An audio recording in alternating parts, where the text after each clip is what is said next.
Ever feel like your computer's acting up, and you need to delve into its inner workings to fix it? First things first, power down your computer completely and unplug the power cord from the back. This is crucial for your safety.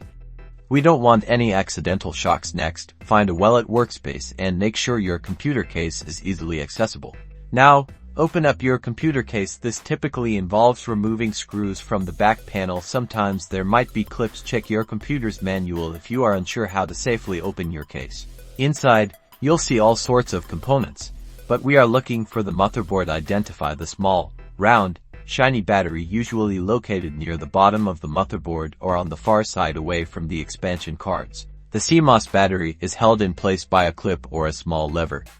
This design varies for a clip style. Gently push the clip away from the battery. The battery should pop out slightly if there's a lever. Try to push it to the side carefully to release the battery.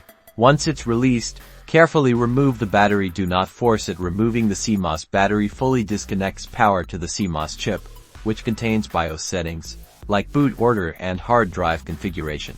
Leave the battery out for a few minutes, at least a minute or so, to reset the BIOS. After a few minutes, place the battery back into its slot.